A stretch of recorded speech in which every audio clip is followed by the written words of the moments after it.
Have you ever been told you weren't good enough and that you would not make it anywhere in life? Those people are your doubters. They are the fuel you need in life to succeed in what it is you wish to accomplish. For this reason, nobody in life should let small minds convince themselves that their dreams are too big. The task ahead of you is never greater than the strength you have inside of you. Impossible is nothing.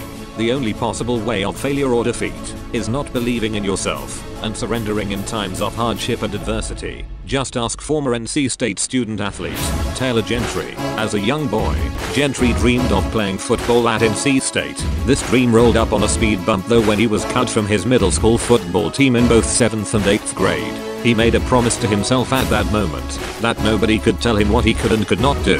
He was upset and angry. He channeled that anger to work harder to become the football player he knew he could be. Gentry began high school at Leesville Road in Raleigh, North Carolina. He was at a new school, did not know a single soul. He had a fresh start. Coaches liked his work ethic.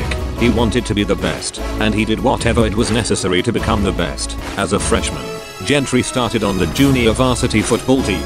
He went from not making the middle school team to a two-way starter as a freshman.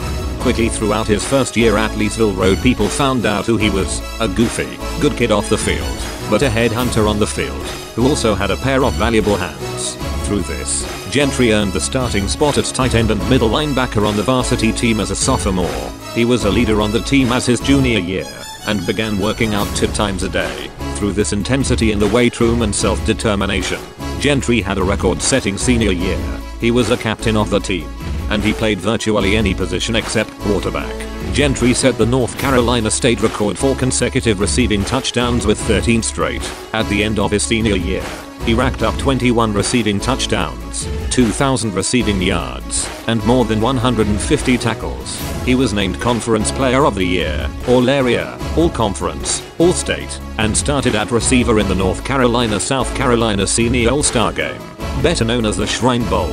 He was the only senior out of a total of 88 kids in the game that did not have a single Division I scholarship offer. Every coach loved his style of play and work ethic, but told him at 6'2", 195 pounds, he was too slow to play receiver and too small to play tight end or linebacker. He was angry. He thought he deserved a scholarship.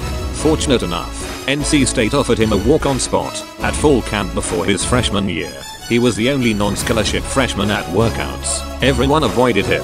Nobody wanted anything to do with him. People laughed at him when he worked hard. From this point on, he had a chip on his shoulder. He was motivated. He was going to show everyone how great he was. His first full contact practice, Gentry was lined up on scout kickoff. Current Buffalo Bills receiver TJ Graham was the returner. Gentry was the first one down the field and smacked TJ Graham square in the mouth. Coach O'Brien was furious. He stopped practice, kicked Gentry off the field. Gentry wasn't upset. He left with a smile. He knew his mark had been left. From this point on, Gentry crushed everybody he could. Eventually his opportunity was given to him. Gentry got a spot to play first string special teams. Game by game he continually leveled the returners on opposing teams. By week 4 of the regular season, Gentry earned the starting fullback spot. He was a 6'2", 205-pound walk-on freshman hitting machine. At the end of the season, he was awarded a scholarship. This wasn't enough though. He wanted to make opponents worried about him. Throughout the off-season he put on 35 pounds of muscle by working out 2 times a day. His junior year he continued to build muscle and weighed 250 pounds. He was a 3-year starter and 3-time Special Teams Player of the Year. At the start of his senior year, he was 265 pounds, a wrecking ball ready to shatter anything in his way. Mel Kiper from ESPN had him listed as the number 2 fullback in the nation that was NFL ready. However, adversity hit when he broke his foot in the 4th game of the season. Determined to go to the NFL and not have anything stop him, he continued to push himself. And when I say push, I mean push. While still in his boot, he repped 595 5 times on squats. At his pro day, he was listed as 6'2", 260 pounds. He ran a 4.77 40 and got 225 24 times on bench. Anxiously waiting for the draft, he interviewed with multiple professional teams, and his dream came true on the last day of the draft. Gentry signed a 3-year deal with the Kansas City Chiefs as an undrafted free agent. He did it. After everyone telling him no, he made it to the big leagues. He made the active roster and was named the starting fullback as a rookie. However, adversity hit again.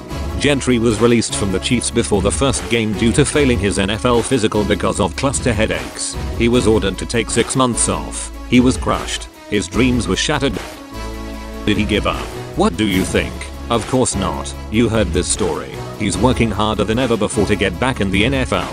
He has been training constantly and will be showing his skill sets at a pro day in March. NFL teams have already contacted his agent about him, but that's nothing to him. He loves being the underdog, proving himself. There is nothing more powerful than the true want for something. When asked how bad he wants to overcome this and play at the highest level of football in the world, he replied, "I want it bad.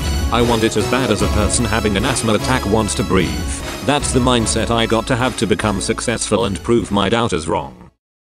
America is a country of free people, where dreams are big, but doubts are even bigger. You write your own story, not the others around you. It is not what others think or tell you. It is about what drives you, motivates you, pushes you. So my question for you is, how bad do you want it?